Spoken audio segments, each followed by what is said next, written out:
또 다른 국감에서 오늘 화두는 이거였습니다. 문다혜 씨 불법 숙박업 운영 의혹이요. 이게 지금 오늘 유인천 장관이 문체위 국감에 출석했는데 청와대 관저에 있었던 그 시간과 숙박업을 운영했다는 의혹이 맞물리면서 또 다른 논란을 낳고 있습니다. 사촌 동생 집이 아니고 에어비앤비에서 사촌 동생 집이라 이렇게 말하라고 랩에서 이제 사촌 동생이라고 말하라고 이렇게 했다는 거예요. 알고 주도 면밀하게 법망을 피하기 위해서 한 것이지 예. 이런 행위를 이건 실수의 것이 아니다. 왜 이렇게 문다혜 씨만은 이런 일이 벌어지는지. 양평동 숙소를 매입하고 할 때는 그런 명목으로 본인이 청와대 들어가서 살 때잖아요. 어떻게 보면 본인이 개인적으로 부담해야 될 숙박비, 여러 가지 뭐 음숙 비용을 국민들이 세금으로서 청와대에 같이 함께 기거하면서 들어갔고. 정작 있어야 될 예. 집은 영리 목적의 불법적인 대여 행위를 했다라는 것은 참 이것은 좀 보기 안 좋다. 정혁진 변호사님, 저하고 화면을 같이 보실까요? 회계사 네네. 출신인 김경률 전 비대위원이 뭐라 그랬냐면 양평동 주택을 샀을 때 여러 가지 사정으로 문다혜 씨가 청와대에 있을 때다. 본인이 부담해야 될 숙박비와 음숙 비용을 세금으로 썼다. 이게 단순히 이제 불법 숙박업을 운영했다는 차원을 넘어서 세금을 본인 마음대로 쓴 거 아니냐는 의혹까지 내놨어요. 저는 저게 이해가 안 되는 게 문다혜 씨가 2018년에 기존에 살고 있었던 구기동 집을 팔았어요. 예. 그리고 난 다음에 2018년 7월에 태국 가지 않았습니까? 태국에 가 있는 와중에 1년도 채 되지 않아가지고 한국 들어왔겠죠. 한국 들어와서 2019년 5월에 양평동 주택을 매입을 했는데 저 양평동 주택이 일반 빌라라고 제가 알고 있는데 그거를 공유형 숙박업소로 내놨다는 이야기인가? 저는 그것도 사실 조금 납득이 되지가 않고 예. 그리고 난 다음에 2020년에 귀국을 한 다음에 어디로 갔습니까? 예. 자기 집으로 갔습니까? 아니잖아요. 어디로 갔습니까? 청와대에 들어가가지고 살았잖아요. 문재인 대통령 퇴임할 때까지 쭉 살았단 말이에요. 예. 그런데 자기가 가지고 있었던 집은 그걸 오히려 그 영업에 이용을 했는데 예. 영업에 이용해도 그냥 이용한 겁니까? 만약에 영업에 제대로 이용했어도 자기 집 내버려도 왜 청와대에 살아 이런 이야기 들을 텐데 불법적으로 거의 범죄 행위거든요. 저거는 등록하지 않고 그랬다라고 하는 거는 왜 그러냐면 두 가지 이유가 있는데요. 예. 첫 번째는 그 이용객들한테 만약에 무등록 업체이기 때문에 무슨 손해가 발생하면 어떻게 하나. 그러니까 등록하라는 거고요. 두 번째는 그렇게 영업을 갖다가 했으면 하다못해 그 무슨 조그마한 가게를 해도 세금 다 내지 않습니까? 예. 세금을 갖다가 탈세하겠다는 이야기로밖에는 생각이 안 되는데 세상에 아버지가 대통령인데 그 대통령의 딸이 불법적으로 탈세하고 불법적으로 범죄적인 영업을 하는 그런 나라가 어디 있었는가? 예. 그게 바로 우리 대한민국 아니었나? 참 기가 차다는 생각이 듭니다. 최진봉 교수님, 논점은 이런 것 같아요. 실제로 합법적으로 등록을 하고 나서 숙박업을 본인 집을 하고 나서 청와대 살아도 정치적 논란이 될 판에 청와대 살면서 그것도 등록도 안 한 숙박업을 불법으로 운영했다. 두 가지인 것 같거든요. 그러니까 일단 지금 뭐 말씀하신 것처럼 불법적으로 만약 했다면 그거는 이제 당연히 뭐 책임을 져야 될 문제이죠. 등록을 반드시 해야 되고 세금을 내야 되는 상황인데 그걸 안 했다면 그거는 뭐 누구든 법 앞에 평등해야 되니까요. 그래서 거기에 대해서는 뭐 이견이 있을 수가 없다고 저는 생각해요. 그러니까 문다혜 씨가 그런 부분을 제대로 잘 지키지 않은 부분에 대해서는 본인이 거기다 응당한 책임을 져야 한다고 생각을 하고 예. 뭐 모르겠어요. 왜 청와대로 들어갔는지 여러 사정들을 제가 잘 모르니까 뭐라고 말씀드릴 수는 없지만 뭐 예를 들면 그 집을 살 수 있는 상황이 안 됐는지 어쨌는지 여러 이제 뭐 정황이 있겠죠. 예. 제가 잘 모르는 상황이라 거기서 이렇다 저렇다 제가 얘기할 수 있는 상황은 아닌 것 같고 그러다 보니까 이제 비판을 받고 있는 것 같은데 예를 들면 집이 있는데 왜 들어갔냐 이러는데 뭐 그 상황에 대해서 뭐 뭔가 해명을 하든 아니면 문다혜 씨 입장에서 이러한 이유 때문에 그럴 수밖에 없었다는 것에 대해서 설명을 하고 이런 게 좀 필요하다고 생각해요. 예. 근데 지금 상황에서는 그런 저간의 상황을 제가 알지 못하기 때문에 이걸 뭐 문제가 있다 아니다 이렇게 하기가 좀 섣부른 것 같습니다. 저도 저간의 사정을 잘 모르는데 이제 표면적으로 드러난 것들이 좀 확연하게 불법 여부가 뭐 경찰의 수사까지 의뢰된 상태이기 때문에 오늘 유인촌 장관에게 여당 의원이 이런 걸 물었습니다. 화면 만나보겠습니다.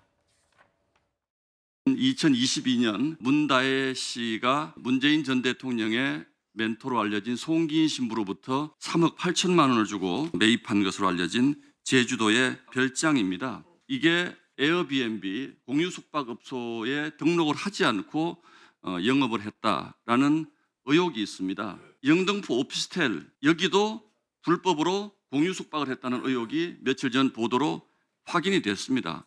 그래서 이 곳은 문다혜 씨가 2021년 6월에 이걸 6억 7천만 원에 매입을 하는데 대출이 4억 2천만 원입니다. 2021년 2월에 문다혜 씨의 양평동 다세대 주택을 팔고 9억 원에서부터 출발을 합니다. 4억 2천만 원 제외하고 들어간 돈이 11억 1천만 원입니다. 이게 일단 공유 숙박은 전체적으로 다 불법으로 지금 된 걸로 알고 있고요.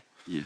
제주도도 물론이고 뭐 오피스텔 같은 경우는 숙박 허가 자체가 안 되는 곳이기 때문에 아마 그런 문제는 아마 조사해서 발표를 이제 경찰로 일단 수사 의뢰가 됐고 그 청와대 거주 때 왜 이걸 양평동 집을 어떻게 했냐라는 김경률 전 비대위원 얘기 말고도요. 그 정영진 변호사님. 네네. 이게 사실은 경찰로 넘어간 것들이 한두 개가 아니기 때문에 이걸 전반적으로 신동호 의원 얘기는 돈의 자금 출처 흐름을 봐야 된다는 얘기를 오늘 국감장에서 강조한 것 같거든요.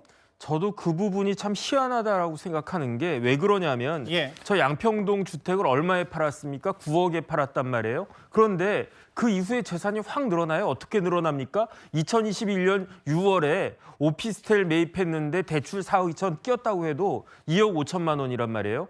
2022년 4월에 전세금 4억 8천만 원 어디서 나왔는가? 저 두 개를 갖다가 합치면 7억 3천만 원이 되고요. 예. 그다음에 7월에 헐값으로 샀다는 이야기가 있긴 하지만 어쨌든 3억 8천을 다 인정을 한다라고 해도 이 세 개를 다 합치면 얼마가 됩니까? 11억 1천만 원이에요. 그러면 9억짜리 집을 팔고 11억 1천만 원에 해당하는 부동산 관련해 가지고 그 재산이 있다라고 하면은 2억 1천만 원이 늘어난 건데 그 사이에 문다혜 씨가 그 불법적으로 공유형 숙박업소를 해가지고 그만큼 돈을 벌었겠습니까? 그건 현실적으로 불가능하고요.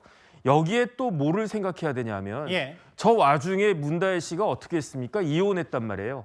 이혼하면 어떻게 됩니까? 재산이 분할이 된단 말이죠. 그러니까 2021년 2월에 양평동 주택 9억 원은 문다혜 씨의 개인 재산이 아니고 남편과 공동의 재산이었고요. 예. 그다음에 이혼했으니까 저 9억에 해당한 돈이 반분되지 않았겠습니까? 대개 남편이 한 6대 4 정도로 더 많이 받아간 경우가 많은데 그렇다라고 하면 도대체 한 5, 6억 정도 되는 그런 돈이 어디서 생겼는가? 그 자금 추적을 해야 된다라고 신동욱 의원이 말씀하신 것이다. 저는 그런 생각 듭니다.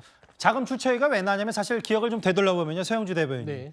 그 문재인 전 대통령 가까운 쪽에서 뭐라 그랬냐면 문다혜 씨가 이 제주도 주택 살 때 송기인 신부로 살 때 5천만 원을 어머니인 김정수 여사한테 빌렸고 그걸 갚는 과정에서 5천만 원 돈 뭉치에 대한 금전 흐름을 검찰이 쫓고 있다라고 했으면 양평동 주택, 여의도, 영등포 오피스텔, 제주주택까지 이 자금 흐름을 뭔가 한번 제대로 파야 되는 거 아니냐는 게 지금 국감장에서 나온 얘기거든요. 그렇습니다. 이제 문다혜 씨의 부분에 있어서는 불법적 부분을 탈탈 털면 불법적 부분이 있을 수 있어요.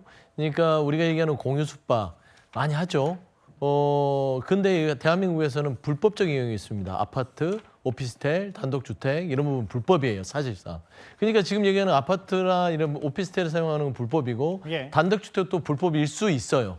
근데 다만 보시면 그러니까 공유 숙박을 하는 그런 수익 쉐어를 만든 겁니다. 예. 예를 들면은 문다혜 씨가 경제적으로 대출을 받아서 본인이 거기에 살아버리면 수익이 안 나니까 예. 대출금도 갚아야 되고 그걸 운영해야 되니까. 근데 그 시점에 또 청와대에 살았다는 거잖아요. 그러니까 이제 김경률 전 비대위원 그거는 주장은. 예. 청와대 관사를 이용했다는 부분들은 비난받을 만하나 예. 그렇다고 해서 그게 뭐 불법으로 규정을 해서 거기에 살았으니까 당신은 범죄자예요. 예. 하는 것도 검토를 해야 되고요. 뭐 정 변호사님이 얘기했지만 세세한 내용들. 그러니까 이 자금의 추적이나 그다음에 문다혜 씨가 뭔가 이 자금이 갑자기 돈이 생긴 것들은 이게 뭐 불법적인 영역이 아니냐 의심하는 것들은 예. 문다혜 씨가 반론을 하지 않은 상황에서는 예. 이건 단정짓는 것은 조금 무리가 있다. 저는 이제 개인적으로 생각하는 건 문다혜 씨도 참 딱해요. 본인도 좀 주가 조작 범죄자들한테 통장을 좀 빌려줘서 예. 피해자가 됐으면 한 20억 정도는 통장에 있을 텐데 예. 라는 생각을 개인적으로 좀 하게 됩니다. 일단 마지막 말까지 듣긴 했어요, 제가. 예, 무슨 말씀인지는 알겠습니다. 문다혜 씨 관련, 글쎄요, 이게 처음에는 한두 개 본인 관련 집인 줄 알았는데 우후죽순으로 좀 커지고 있는 불법 숙박업 의혹 얘기까지 오늘 국감에 등장한 윤준 장관의 말까지 들어봤습니다.